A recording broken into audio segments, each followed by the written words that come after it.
It was 1:30 in the morning when the pounding on my front door nearly made me jump out of bed. At that hour, nobody should be knocking unless something was very wrong. I grabbed the nearest thing, a heavy flashlight, and yelled out, "Who is it?" The voice that came back froze me in place. "Olivia, it's me. Please, open." I unlocked the door and found my sister, Ray, slumped against the frame, her face swollen, one eye half shut, her lip bleeding. She collapsed into my arms like her body had just given up. My gut reaction wasn't fear, it was rage. This wasn't the kind of bruise you got from tripping over furniture. This was deliberate. I pulled her inside, set her on the couch, and tried to keep my voice calm. "Ray, what happened?" Her hands shook as she clutched my sleeve. "Kyle. He hit me again. Because of her. Because of that woman. Kyle Donovan. My brother-in-law, though calling him that feels like an insult to the word. He always played the part of the charming small-town husband, but I'd seen cracks in that image for years, and now the mask was gone. I grabbed a clean towel, pressed it against her lip, and tried to ignore the knot forming in my stomach. "Stay still, I've got you." She flinched when I reached for her blouse, then let me lift it enough to see the dark bruise spreading across her ribs. That was no one-time slap. That was someone using his fists with intent. "Why tonight?" I asked, my voice low. Ray's eyes filled with tears. "He found out I knew about Lydia. He didn't even try to hide it. Said I should shut up and sign whatever he puts in front of me, or else." The name hit me like a shot. Lydia Torres, the so-called friend, who'd been showing up around town a little too close to Kyle. Apparently, the affair wasn't just gossip, it was fuel for violence. I forced down the heat in my chest and shifted into what the army drilled into me. Control the scene, secure the casualty, gather intel. I wasn't just her sister tonight. I was a soldier off the field and back in another kind of fight. "Ray, you're not going back there," I said firmly. Her phone buzzed on the coffee table. The screen lit up with Kyle's name. I picked it up before she could and read the text flashing across. "Open your mouth again and you'll lose everything." I tossed the phone back down, jaw tight. He's already digging his own grave. Ray shook her head, panic flashing in her eyes. Don't push him. He'll come after you too." I gave her a look. Let him try. My training doesn't leave much room for drama. But the truth is, I'd seen enough combat zones to recognize the same patterns at home. Intimidation, escalation, control. The only difference was the battlefield.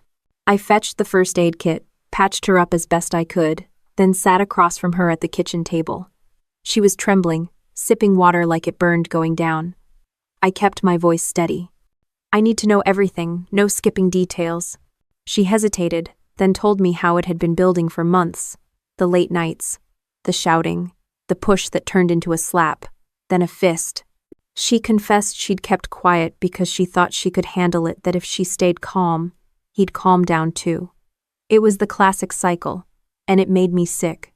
By the time she finished, my fists were clenched so tight my knuckles hurt. Ray whispered, "I shouldn't have come here. I didn't want to drag you into this." I leaned forward. "Ray, this isn't you dragging me into anything. This is me telling you you're not fighting this alone anymore." "Heaven's Sekina." She nodded weakly, tears rolling down her cheek, and for the first time all night I saw a flicker of relief in her eyes. I stood up, walked down the hall, and opened my closet. Inside hung my dress uniform, pressed and ready. I didn't put it on for show. It was a reminder of who I am and what I stand for. If Kyle wanted a fight, he wasn't just picking one with Ray. He was picking one with a U.S. Army officer who had no problem running operations under pressure. I buttoned the jacket, strapped on my belt, and grabbed the phone. There was only one number I needed to call right now. "Thomas Whitaker," I said when the sleepy voice answered. "It's Olivia Grant. Start the plan, now." There was silence for a moment, then the lawyer's tone sharpened. "You're sure?" 100%. I hung up and walked back into the living room. Ray was half asleep on the couch, her face bruised but calmer than before. I pulled a blanket over her and sat nearby, staring at the stack of folders on my desk. I'd already started a new kind of mission tonight, one I didn't train for in the army, but one I damn sure knew how to fight. The night was quiet except for her breathing and the occasional buzz of Kyle's unanswered calls lighting up her phone. I didn't need more proof. I had enough to know that this was going to escalate, and I was ready for it. The headlights of my truck cut through the empty road as I sped towards St. Mary's Medical Center. Ray slumped against the passenger seat, clutching her ribs. She kept mumbling apologies under her breath, like she was the one who had something to be sorry for. I tightened my grip on the wheel. "You didn't do a damn thing wrong, stop saying sorry." She didn't answer, just stared out the window, tears streaming down her cheek in silence.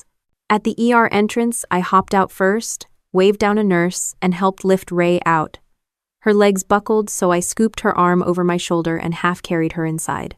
The automatic doors slid open, flooding us with the sharp smell of antiseptic and cold fluorescent light. Dr. Angela Cortez, a woman I knew from town, spotted me immediately. She'd patched up more than a few soldiers back from deployments, so she knew what damage looked like. Her expression tightened the moment she saw Ray's face. "Room 3, now."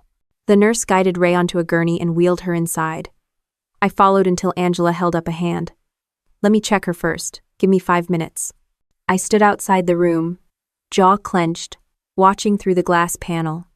Angela carefully pressed along Ray's ribs, nodding for the nurse to mark down bruises. The camera in my head was already rolling. I wasn't just seeing a beating. I was seeing evidence. A few minutes later, Angela stepped out. "No broken ribs, but she's got severe soft tissue damage. Multiple bruises, old and new. Olivia, this isn't the first time." He swallowed hard. "I figured. She'll need pain management and monitoring. But she's stable. You want my advice? Start documenting every mark." I already had my phone in my hand, camera open. That's exactly the plan. When Ray was cleared, I stepped back inside. She was lying under thin hospital sheets, eyes shut, her face pale against the pillow. Angela gestured for me to wait until the nurse finished cleaning her wounds. Then she nodded at me. "Do it now." I pulled the blanket back gently, one section at a time. First, her lip split clean through. Snap. Then, her cheek purple and swollen. Snap. I shifted the sheet lower and caught the massive bruise along her side. Snap. The camera shutter echoed like gunfire in the small room. Each photo wasn't just for me, it was ammunition for the battle ahead. Ray flinched at the flash. "Please, don't." I lowered the phone. "Ray, this isn't just pictures. This is proof. He doesn't get to walk away from this." Her eyes flickered with fear. "You don't know him. He'll make me look like the liar." I leaned in, voice steady. "Then we'll bury him with facts.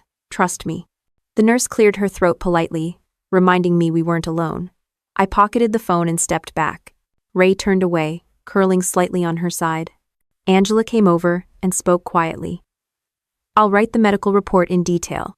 Contusions, swelling, possible rib fractures, you'll want copies. Send them to my lawyer's office," I said flatly. Her brow lifted. "Already lawyering up?" I smirked without humor. "I don't half-ass wars, Angela." She didn't push further, just scribbled notes and walked out with the nurse. The room fell quiet, just Ray's shallow breathing. I dragged a chair beside her bed and sat down. My uniform itched from hours of wear, but I wasn't about to complain. Ray needed to see I wasn't moving. Her phone buzzed again on the bedside table. 10 missed calls, all from Kyle. The latest text popped up. "Say one word and you'll regret it." I picked it up, scrolled without hesitation. Same threats, over and over. My stomach turned. This guy wasn't just abusive, he was sloppy. He left a paper trail wide enough to drive a Humvee through. Ray stirred and snatched the phone from me with surprising strength. "Don't, he'll know you read them." "Good," I muttered. She buried her face in her hands. "You can't fight him like this. He's got people in his pocket. Everyone will believe him before they believe me." I leaned back in the chair, crossing my arms. "Then we stop talking about what people believe. We make it impossible for them not to see the truth." She didn't argue, just shut her eyes again, exhausted. By the time the IV drip was done, the sky outside was turning gray. Angela came back with a clipboard. "She's good to go. Keep her on rest and fluids. Here's the report, you'll want to sign it." I scanned the document, every line noting visible injuries, approximate age of bruises, and recommended scans. My signature went down at the bottom with firm strokes. Another piece of the puzzle locked in. I wheeled Ray out myself, ignoring the stares from a few night shift orderlies. The hospital entrance doors slid open, letting in the crisp morning air. My truck was waiting at the curb. I helped Ray climb in carefully, buckled her seatbelt, then tossed the medical folder onto the dash. Driving back, she whispered, "What if he finds me?" "He won't," I said. "Not before I find him first." Her silence told me she didn't believe it yet, but she would. Back at my place, I got Ray settled in the guest room. She fell asleep almost instantly, her body finally surrendering to rest. I closed the door softly, then went straight to the dining table, spreading out the evidence so far. Hospital report, photos, and Kyle's messages I'd screenshotted before she snatched the phone. It wasn't much yet, but it was the skeleton of a case. Enough to push back, enough to start building. I poured myself coffee, black and strong, and sat down across from the pile. The steam rose between us like smoke from a battlefield. My phone sat beside the mug. I picked it up, scrolled through contacts, and hovered over Marcus Hale's number. A fellow soldier, a friend, and someone who understood operations better than most cops in town ever would. I hit call. "Marcus? It's Olivia. I need backup. Quiet. For now."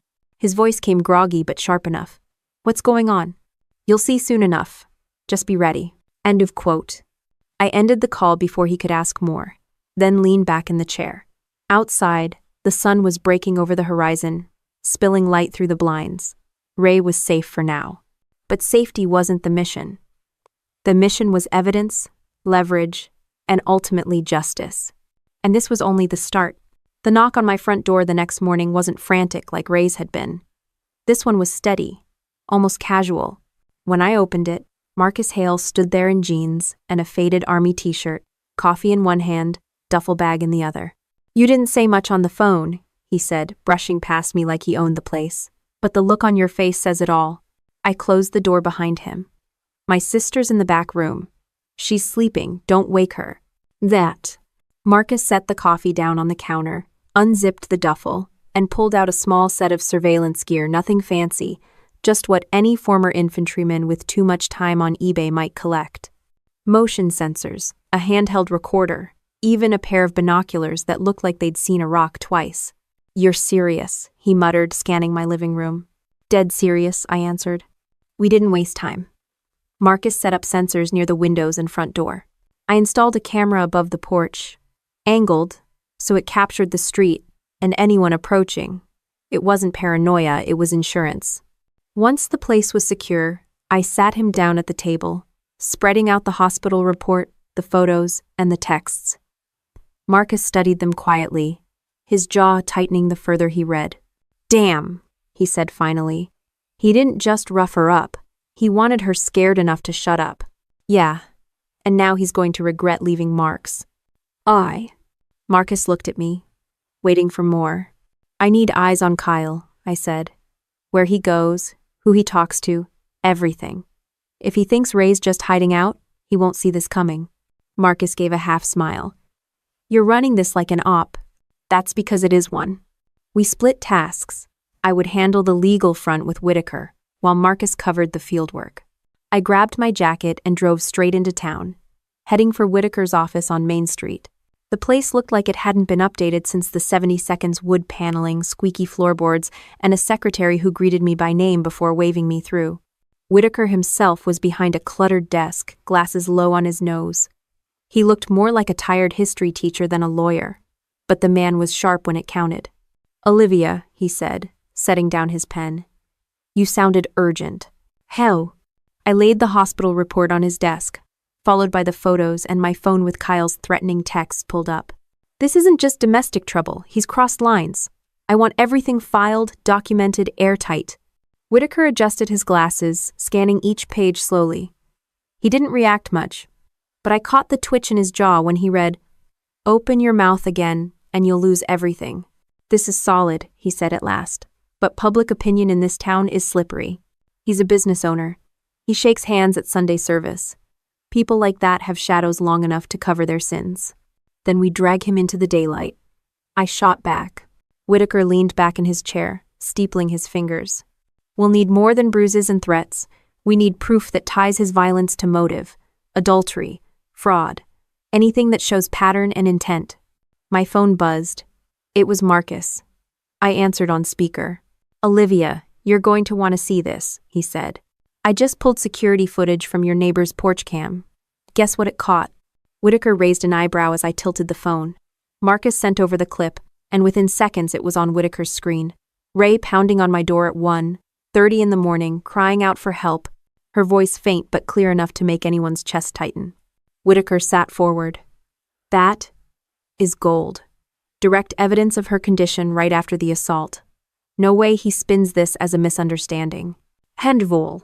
I felt a grim satisfaction settle in. That's one piece. We'll get more. Whitaker nodded. Build me a portfolio. Medical, video, financial if you can get it. The stronger the net, the harder he falls. I stood up, shaking his hand. Consider it done. When I left his office, I spotted a couple of locals on the sidewalk giving me sideways looks. Small towns love gossip, and clearly word was spreading faster than facts. I ignored them and walked straight to my truck. On the drive home, I called Marcus back. Good work on the footage. Keep your eyes on Kyle tonight.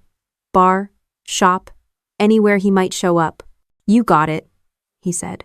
But Olivia, you know this could get ugly, right? He's not the type to fold. I smirked even though he couldn't see it. Neither am I. By the time I pulled into my driveway, the sun was dipping low, painting the street orange. I checked the porch cam already live and recording. Inside, Ray was still asleep, her breathing steady. I sat back at the table, opened my laptop, and loaded the files one by one. Photos, medical report, porch video. I created encrypted backups on 2 drives, slipping one into the safe in my closet. In the Army we say, 1 is none, 2 is 1. Same rule applied here. As night fell, Marcus texted, Target sighted, Rusty Spur Bar, with company. I didn't need details to know who company was. Lydia Torres had just stepped into the game. I pulled my truck into a dark corner of the lot across from the Rusty Spur Bar, killed the headlights, and sat low in the seat with my camera ready. The neon sign buzzed like it was about to die, throwing red light over the gravel. Marcus had already texted me the license plate Kyle was driving tonight. Silver Ford, dent on the bumper, easy target. It didn't take long. Around 8, headlights swept across the lot, and that silver truck rolled in like clockwork. Kyle got out, straightening his shirt like he was headed to prom instead of sneaking around on his wife. Seconds later, Lydia stepped out of the shadows. Tight dress, heels clicking on the asphalt, cigarette dangling like she thought she was in a movie. I zoomed in and snapped the first photo. Kyle's hand sliding right to her waist. Click. His mouth too close to her ear. Click. Her laugh loud enough to carry. They walked into the bar like they owned the place. I waited, snapping another shot of the truck, parked under the glowing sign. License plate visible, timestamp in the corner. I had the receipts now, but I wasn't done. After 15 minutes, I slipped out of the truck and circled around to the alley near the back entrance. The bar was loud music blasting, people shouting over beer. Through the grimy window, I caught them at a table, leaning into each other. Kyle was pouring drinks like he didn't have a wife in a hospital bed just hours earlier. I hit record on the handheld cam Marcus had lent me. Video proof. Kyle touching Lydia's hand, sliding his arm across her shoulders, kissing her cheek. Each second recorded was another nail in his coffin. When they finally left, I followed at a safe distance, headlights off until they pulled into a cheap roadside motel. I stayed far enough not to spook them, but close enough to catch the glowing red vacancy sign in the same frame as them walking in together. Snap, snap. The camera caught them holding hands at the lobby desk, then disappearing down the hall.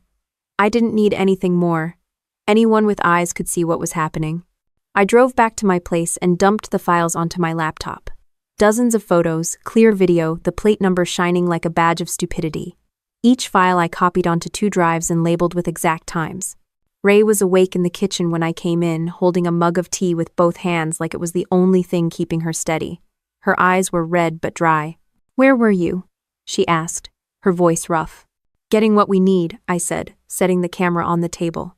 She didn't move as I flipped through the photos on the screen. Kyle with Lydia at the bar. Kyle holding her hand. Kyle walking into a motel with her, like it was the most normal thing in the world. Ray's face tightened. She didn't cry. She just stared, gripping the mug so hard I thought it would crack. He didn't even try to hide it, she whispered. No, he didn't, I said. And that's going to burn him. I slid the laptop toward her. This isn't your shame, this is his. And now we have proof. For the first time since she showed up at my door, Ray let out a bitter laugh. Proof. Like this town cares about proof. I leaned on the table. They'll care when it's in front of a judge. Trust me. I'm Sixter. The sound of my porch camera pinged. Motion detected. I pulled up the feed on my phone and saw a dark figure across the street, smoking and leaning on a car, watching the house. Marcus texted me seconds later. One of his guys. I'll stay on him. Don't worry. I locked the front door anyway. Ray noticed but didn't say anything. She just sipped her tea, staring at the frozen frame on my laptop of her husband with another woman. I sat down beside her, poured myself coffee, and kept my voice even. This is just one part. Tomorrow, we start stacking the rest. Ray didn't answer, but she didn't close the laptop either. She kept looking at the evidence until her eyes finally closed from exhaustion. I carried her mug to the sink, shut down the computer, and slipped the hard drive into the safe. Then I checked my sidearm, set it on the table, and sat in the dark with only the hum of the fridge behind me. Out on the street, a car engine revved before pulling away. The porch cam caught the taillights fading into the night. Another piece of proof. Another sign that Kyle was already worried. Good. He should be. The next morning, I parked outside Whitaker's law office again, this time with Marcus waiting in his truck across the street just in case Kyle decided to make an appearance. I walked straight past the secretary, pushed open Whitaker's door, and found him already on the phone, a stack of papers spread across his desk. He hung up the moment he saw me. Olivia, he said, motioning for me to sit. You're not going to like this. Spare me the build-up, I said, dropping into the chair. He slid a manila folder toward me. Inside were copies of property deeds, the ones tied to the Redwood Ranch, our family's land. My stomach sank as I read the names. Ray's signature was right there on the transfer forms, signing over ownership to none other than Lydia Torres. I looked up sharply. This is bullshit. Ray would never sign this. Whitaker nodded. I agree. The notary's stamp is legit, but the handwriting, off. It's sloppy, rushed. I've seen forgery cases before. This has all the marks. I studied the signature carefully. Ray's real one was clean, a habit she picked up from years of office work. This version looked like a bad impersonation, the loops shaky, and the letters uneven. When did this go through, I asked. Last week, Whitaker replied. Filed at the county clerk's office. Fast-tracked somehow. I clenched my jaw. So he's not just beating her. He's stripping her of everything she has. Whitaker leaned forward. And if this holds, Lydia becomes the owner on record, which means Ray loses not just the marriage but the land she inherited from your parents. Huh. The heat in my chest burned. Over my dead body. I took out my phone, snapped photos of every page, and sent them to Marcus instantly. Seconds later, he texted back. Got it.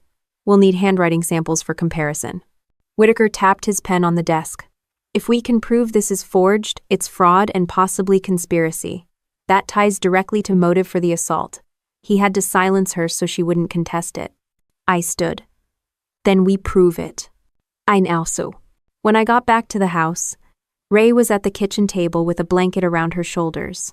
She looked smaller somehow, like she was folding into herself. I sat beside her and slid the copies across the table. She looked down, then blinked hard. That's not my signature. I never signed those papers. I know, I said.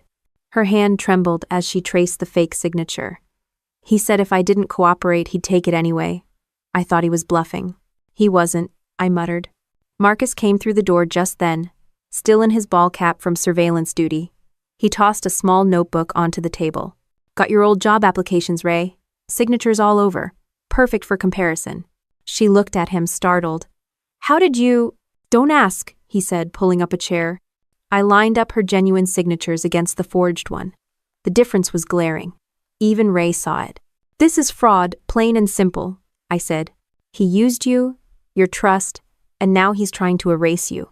Her eyes filled, but this time it wasn't just pain, it was fury. He can't take Redwood. That land's been in our family for generations. I nodded slowly. Then we fight back with everything we've got. Marcus leaned in, pointing at the documents. This right here is bigger than bruises and cheating. This is theft. And theft leaves trails. We dig into the clerk's office, see who processed this, and how it got pushed through so fast. That. Ray's voice steadied as she said, I want to be there when you prove it. I put my hand over hers. You'll get your chance. But first, we make sure he can't bury us before we get there. That night, I scanned the documents into a secure drive, cross-referenced dates, and flagged every suspicious detail. Same, day filing, unusual notary location, the clerk's initials I didn't recognize. Every bit of it stank of shortcuts. While I worked, Ray hovered behind me. At one point, she said, You know what hurts most? Not the hits, not even the cheating. It's that he thought I was so weak I wouldn't notice him stealing from me. I turned in my chair. You noticed, and now we've got proof. He underestimated the wrong sister.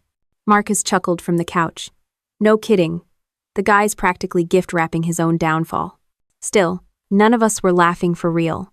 Because forgery wasn't just a crime on paper, it was motive. And motive meant danger. If Kyle was willing to steal land, what else would he try to shut Ray up for good? I filed the copies away, set the hard drive in the safe, and checked the porch cam again. Another car creeping by, slow, headlights dimmed, same as before, watching. I locked the door and pulled the blinds. This wasn't paranoia. This was the reality of declaring war in a small town where everyone knew everyone and sides got picked fast. But I wasn't losing sleep over it. If Kyle thought he could intimidate us, he hadn't seen what discipline looked like when you combined military training with a sister's fury. I poured Ray another cup of tea, set it in front of her, and gave her a steady look. You're not broken, Ray. You're pissed. Use it. She stared at me for a moment, then let out a sharp breath. Then let's make him pay. The next morning I walked Ray into the diner downtown, figuring she needed some normalcy after everything with the land documents.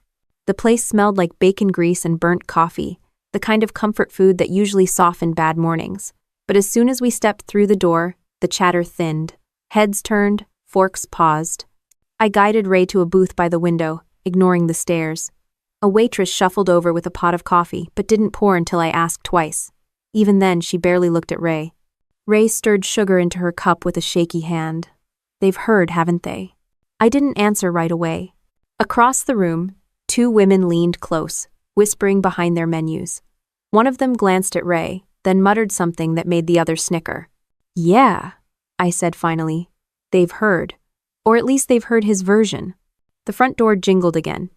And just like that, Kyle strolled in clean jeans, polished boots, not a mark on him. He carried himself like a man who owned the room, shaking hands, slapping backs. A couple of guys by the counter laughed at whatever joke he dropped. The same guys who used to wave at Ray every Sunday after church. My jaw locked. Ray shrank against the booth. He didn't come to our table. He didn't need to. The way people welcomed him said enough. When we left, Ray kept her head down, but the whispers followed us outside. One woman muttered loud enough for us both to hear. Some women just like to make trouble. By the time we reached the car, Ray's eyes were wet. They think I made it up. They think I asked for this. And, I started the engine hard enough to rattle the dash. Let them think whatever the hell they want. The truth doesn't need their permission. But the truth doesn't shield you from cruelty. That afternoon, at the grocery store, an old neighbor I'd known since high school looked me straight in the eye and said, I don't know what game your sister's playing, Olivia, but it's tearing the town apart. I wanted to punch the smug off his face. Instead, I said, the only one playing games is Kyle, and you're too blind to see it. By evening, the air felt heavy with suspicion. Ray sat curled on the couch, scrolling through her phone. She dropped it suddenly, as if it burned. He's spreading posts about me. Look. She shoved it into my hands. A social media rant Kyle, claiming Ray was unstable, that she hit him, that she was trying to ruin his business. Dozens of likes, supportive comments. Marcus, who had been cleaning his Glock at the kitchen table, looked up. Classic play. He's poisoning the well. If everyone doubts her, it doesn't matter how strong the evidence island. Ray pressed her palms to her temples. I can't walk down the street without feeling like they're judging me. I crouched in front of her. Then stop worrying about them. We're not fighting for their approval. We're fighting for your life. But even as I said it, I felt the sting. Because in towns like ours, reputation was survival. And Kyle knew it. Later that night, I stepped out onto the porch. A piece of paper fluttered against the door frame. I pulled it free. Thick black marker, jagged handwriting. Shut up or lose your sister. My pulse spiked. I scanned the street. A pickup crawled by, its headlights dimmed, then turned the corner.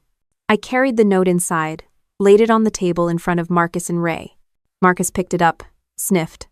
Cheap paper, gas station notepad, could be anybody.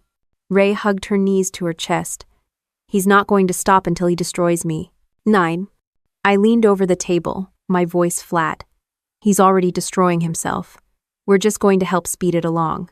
The next morning, I walked into Sheriff Raymond Burke's office with the evidence folder under my arm. He was a broad man with a permanent scowl, but I'd known him long enough to tell when the scowl was real. I dropped the threatening note on his desk. Add that to the file. Burke studied it, then looked at me. You sure you want to push this hard, Olivia? He's got friends in this town. I crossed my arms. So do I.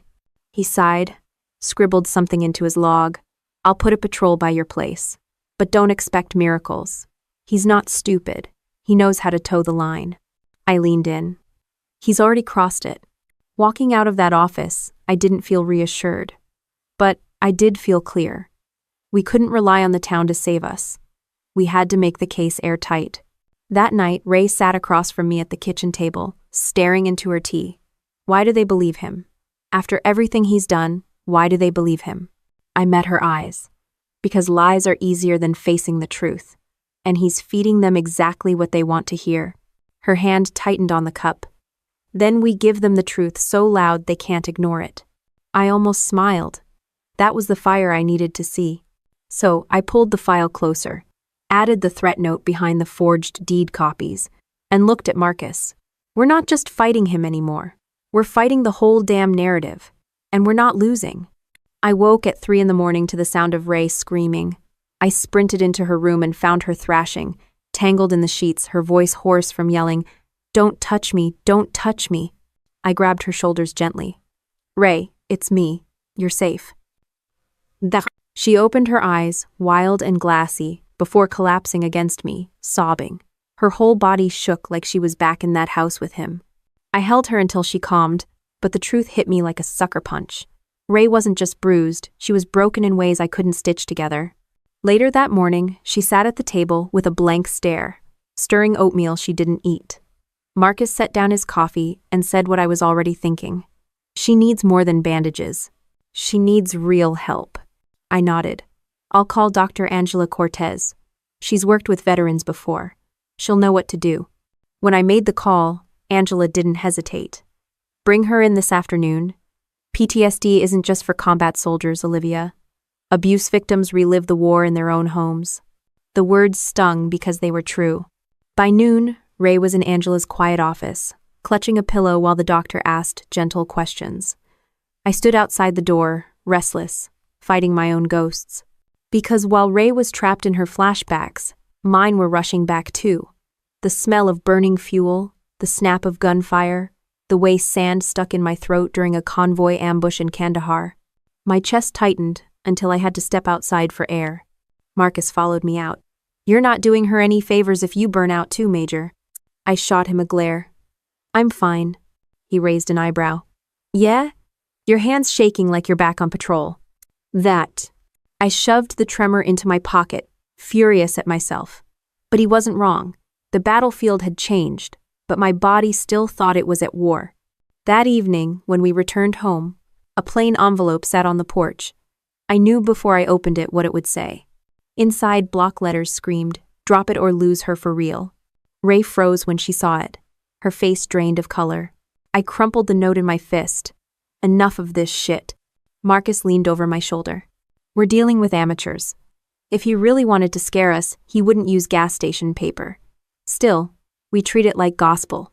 I'll set up cameras front and back." Ray whispered, "What if he means it?" I crouched in front of her.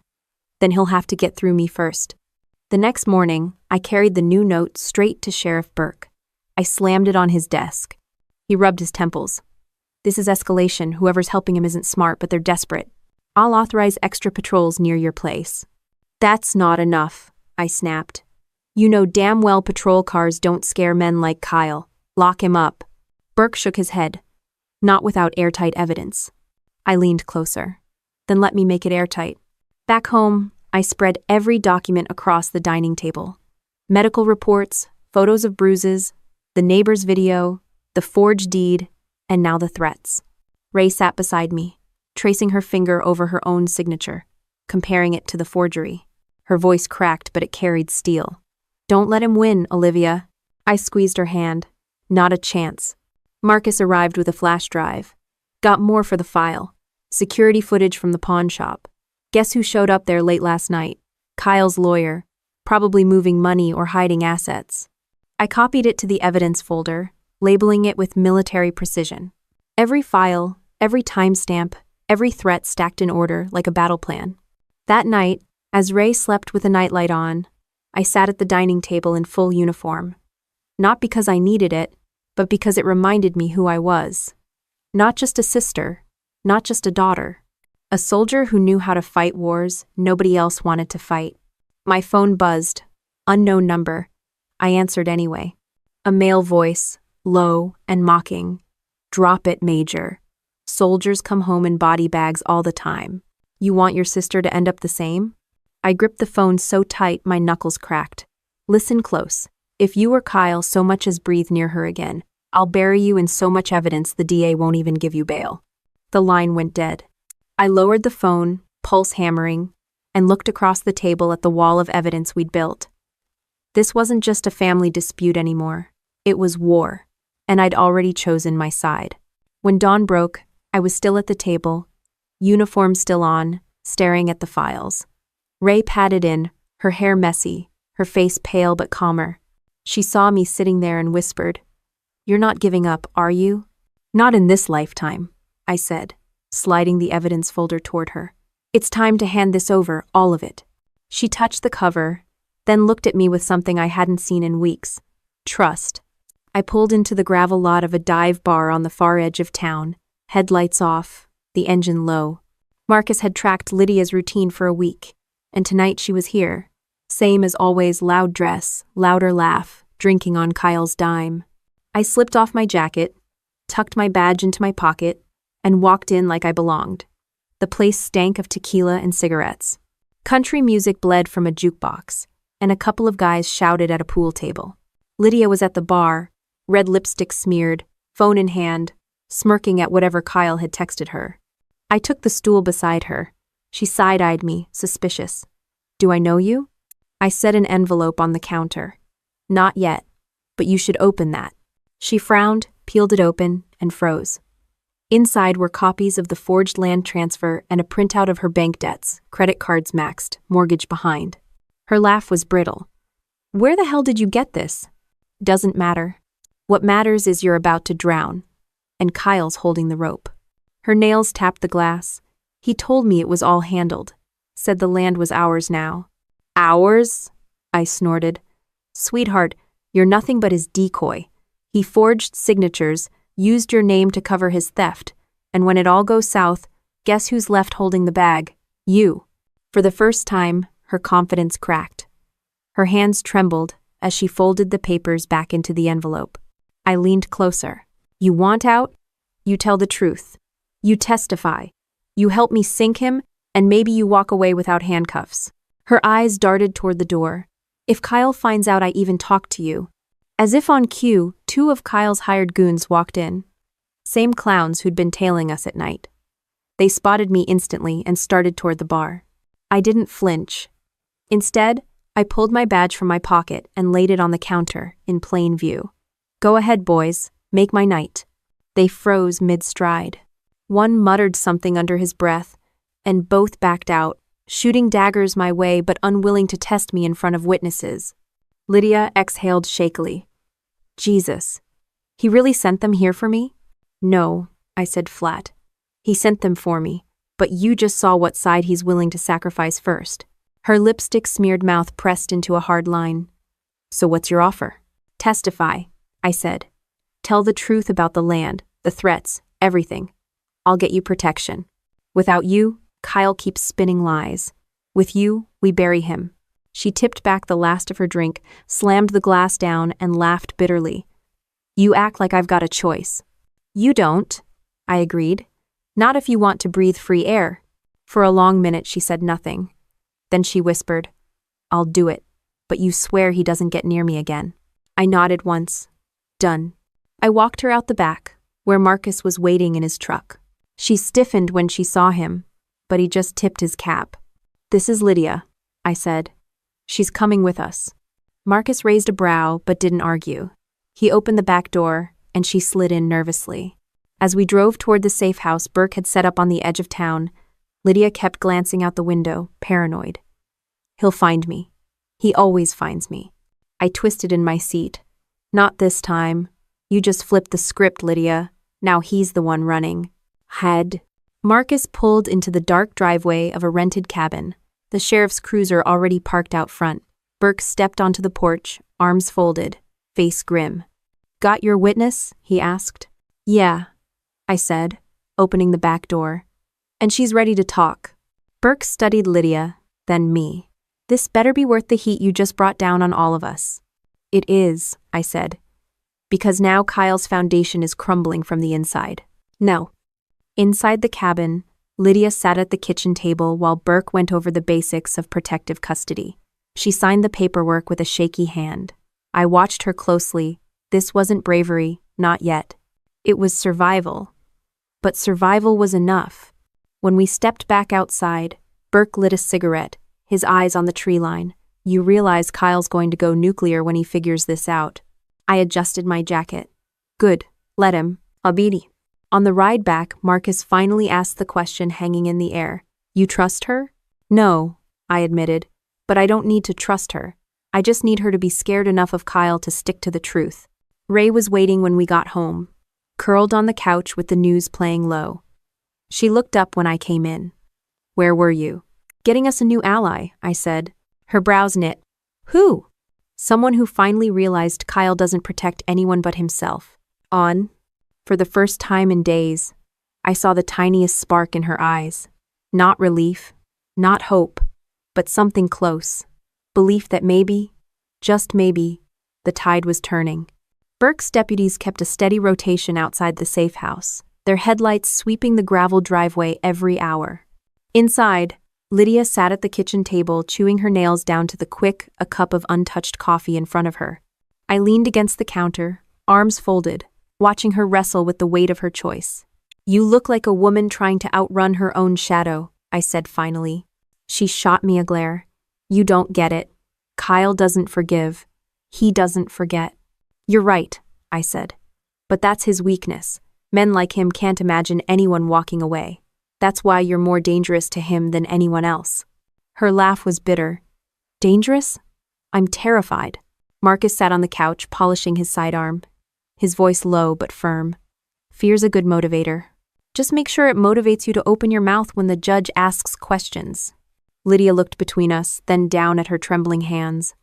"If I testify, I'm dead." "No," I corrected. "If you stay quiet, you're disposable. He'll toss you aside the second you're no use. You've seen it." She flinched, and that told me everything. Kyle had already made her feel replaceable. The next morning, Burke escorted us to a secured conference room at the courthouse. Papers were spread across the table, statements, evidence logs, photos. Lydia sat across from me, fidgeting with her sleeve. Burke placed a recorder in the center.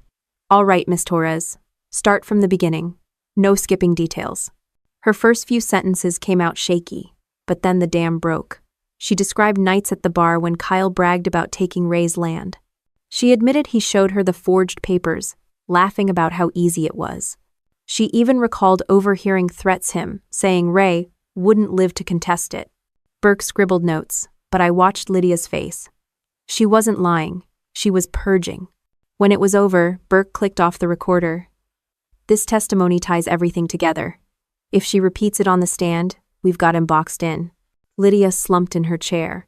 "You don't understand. I can't go back out there. People will know I talked." I leaned forward. "That's why you're staying under protection until trial.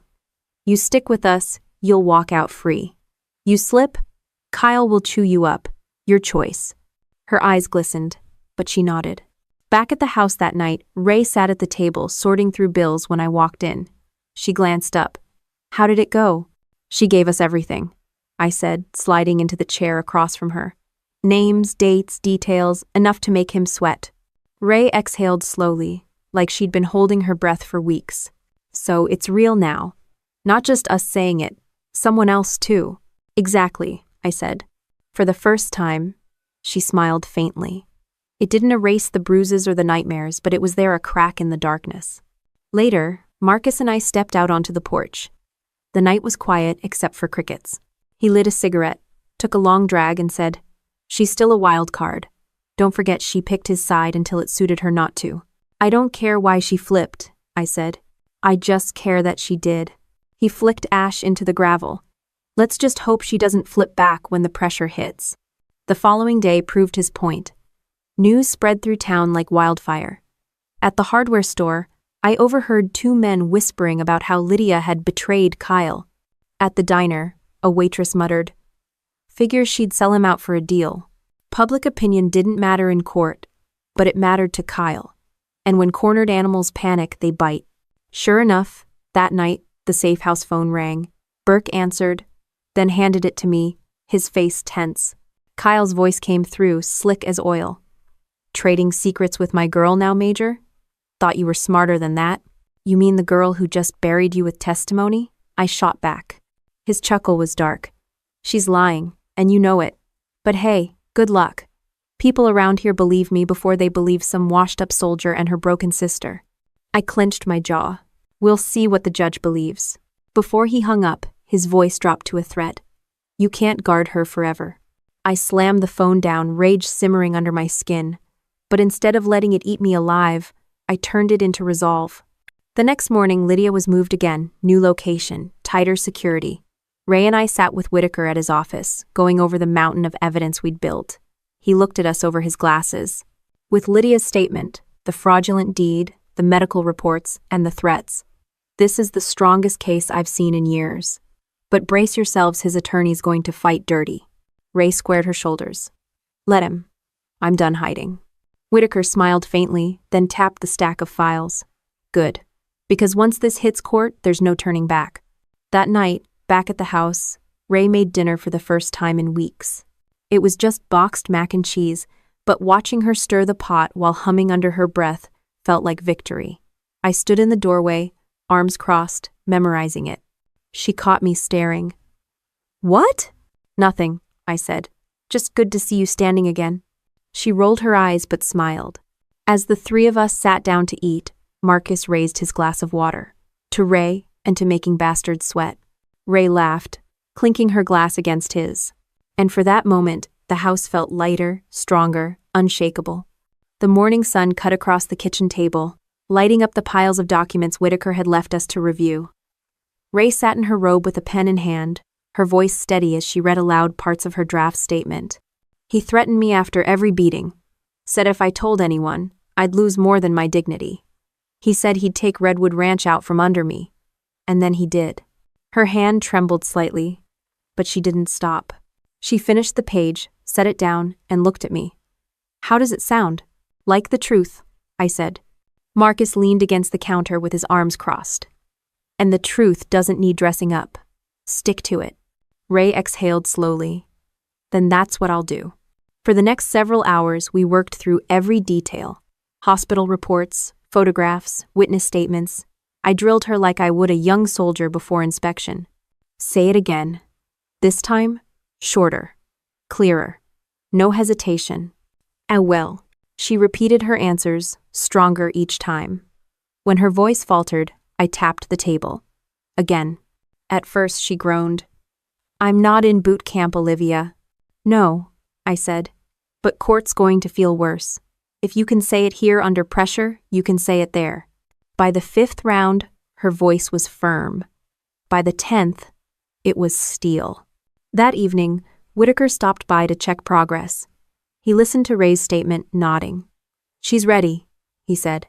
Then he glanced at me. "And you?" I shrugged. "I'll handle myself." Whitaker smirked. You're not cross-examining in Kandahar, Major. This is a courtroom, keep your temper. Judges hate fireworks. I didn't argue, but Marcus gave me a look that said he agreed. The following day, we met at Whitaker's office to finalize exhibits. He laid out the photos on a long table, Ray's bruises, the forged deed, Lydia's signed testimony.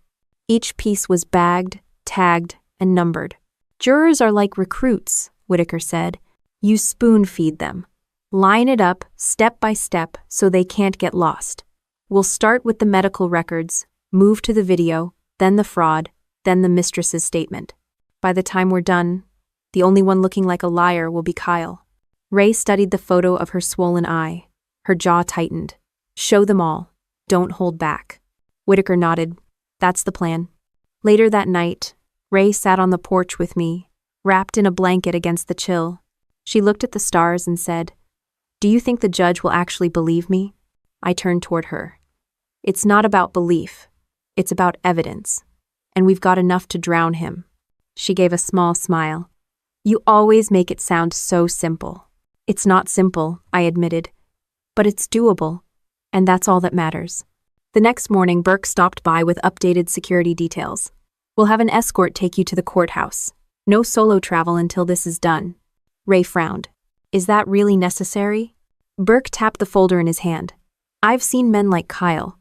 Cornered, they get sloppy. Don't underestimate him. Marcus muttered. She's not. We're just making sure he's the one sweating this time. For the rest of the week, we drilled every scenario.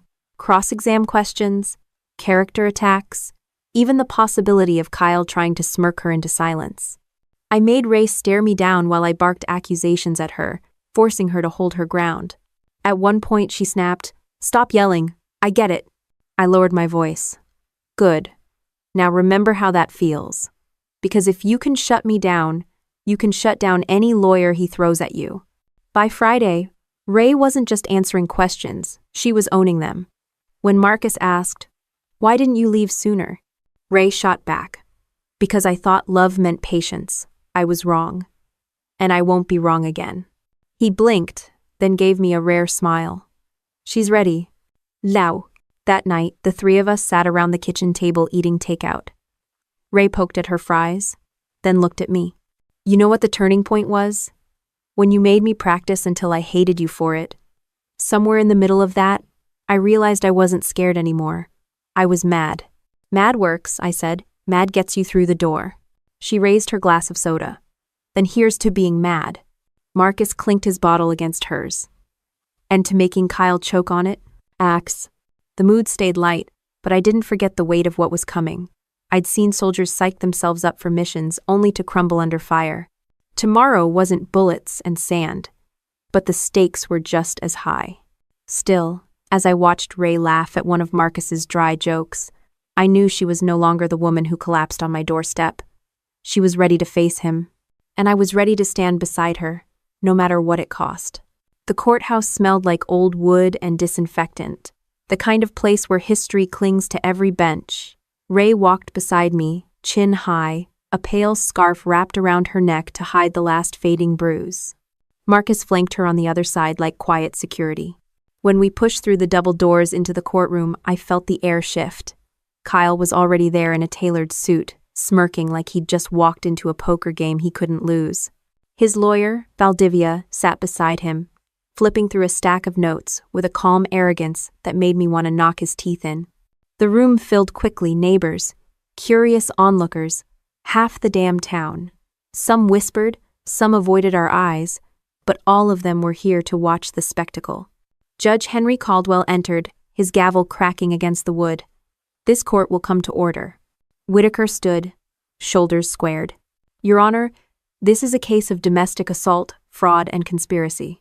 We will show beyond any doubt that Kyle Donovan abused his wife, Ray Donovan, and attempted to steal her inherited property through forgery. Valdivia rose smoothly, his voice sharp.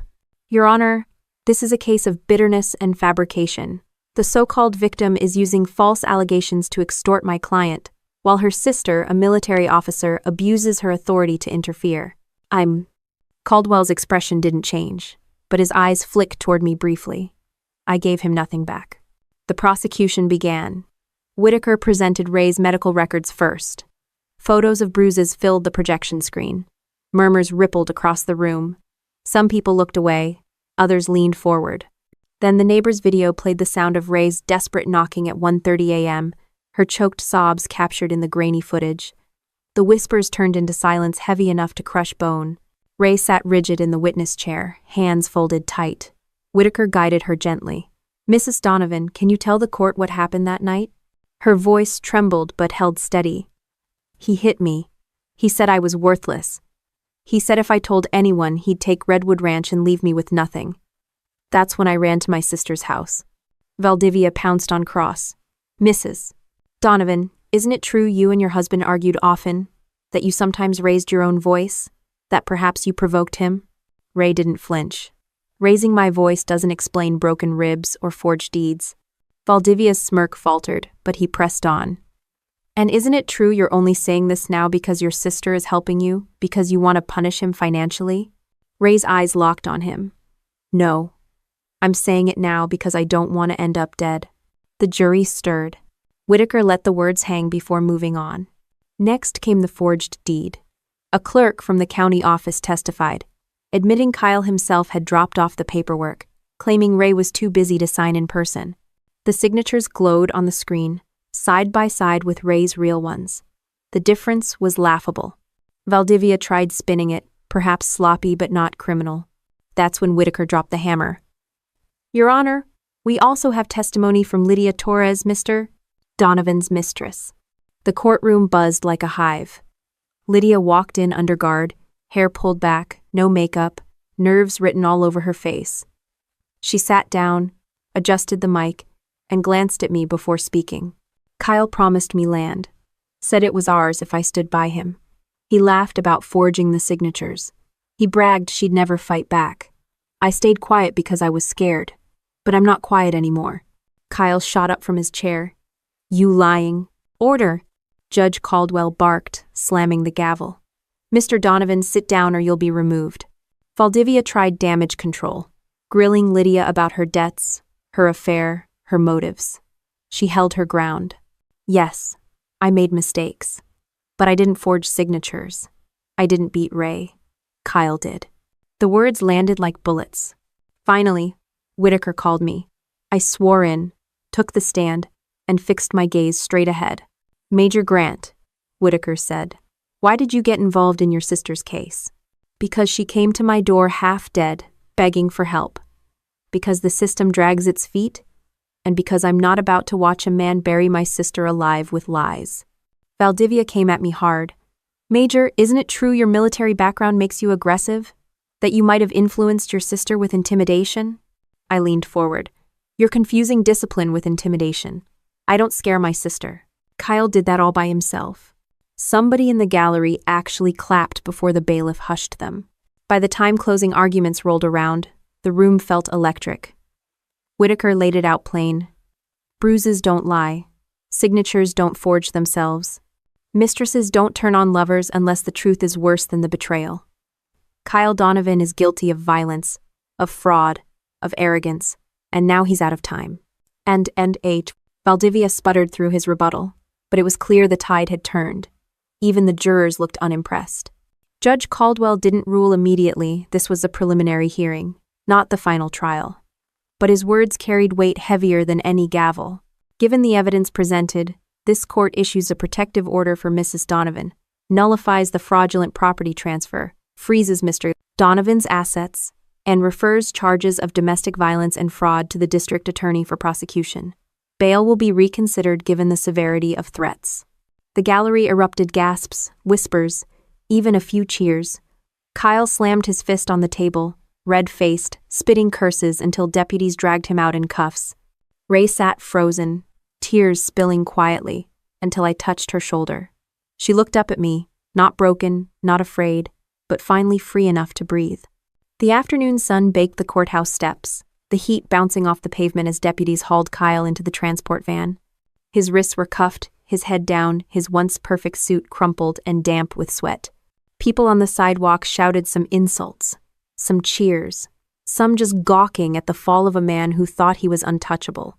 Ray stood beside me, her scarf pulled tighter around her neck, not out of shame but as armor against the stairs. Her hand slipped into mine, and for the first time her grip wasn't trembling. Whitaker came down the steps behind us, legal pad tucked under his arm. "It's not over," he reminded gently. "This is just the start of the DA's case. But the injunction holds. Ray's safe. The land is safe." Safe. A word that finally had weight.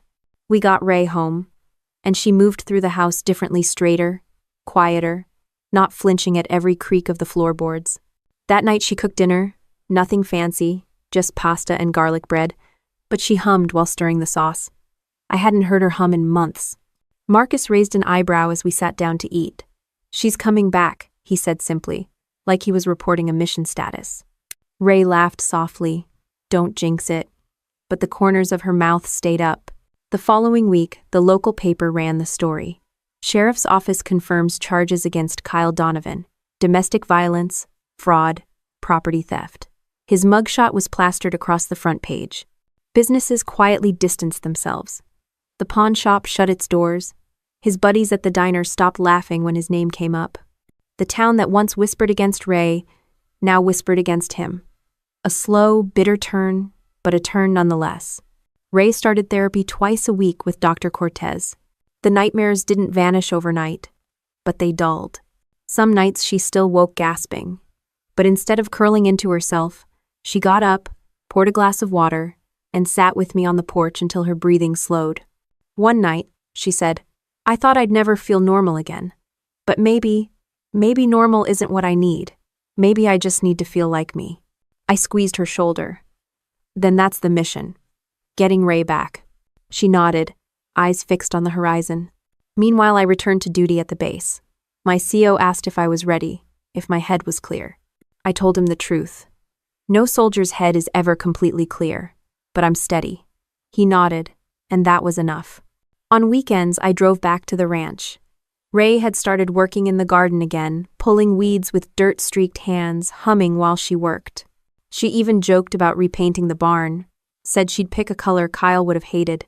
Marcus came by with supplies and ended up painting alongside her. Watching them bicker about which ladder was sturdier felt like watching the world stitch itself back together. As for Lydia, she disappeared after the testimony, relocated under protection until the DA needed her again. I didn't waste energy worrying. She'd played her part, and that was enough. The final piece of closure came when Judge Caldwell signed the order officially restoring Redwood Ranch to Ray's name. We drove to the clerk's office together, and Ray signed the confirmation with steady hands. When the clerk stamped it, she exhaled hard, almost laughing. "He tried to erase me," she said quietly. "But here I am, still standing, still mine." I wrapped an arm around her. "Damn right it's yours." That evening, we sat on the porch with bowls of ice cream, watching the sun sink over the pasture. Ray leaned back in her chair, bare feet propped on the railing.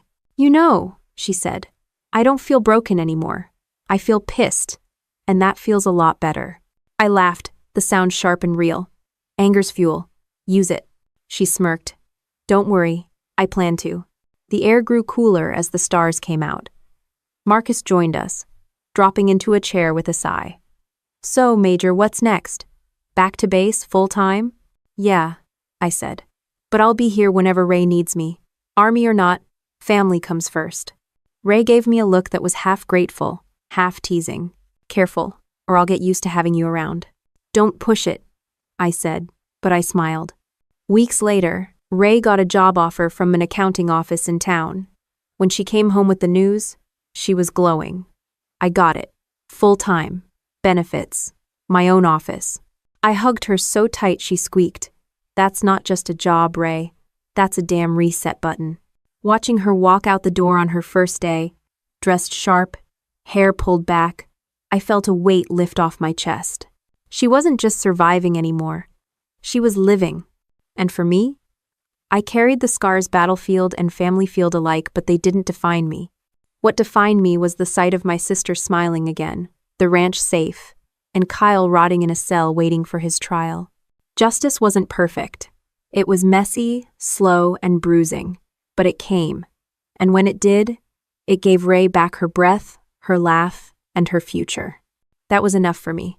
Some nights I still sit on that porch, boots up, coffee cooling in my hand, thinking about how close I came to losing my sister. People like Kyle think fear will keep you quiet, that a bruised woman won't stand up, that family will crumble under pressure. What he never understood is that blood runs deeper than intimidation, and once you push the wrong woman too far, there's no turning back. I've been through war zones overseas, but nothing tested me more than this fight at home. And if there's one thing I learned, it's that revenge isn't about payback, it's about reclaiming what someone tried to steal from you. Your voice, your future, your damn dignity.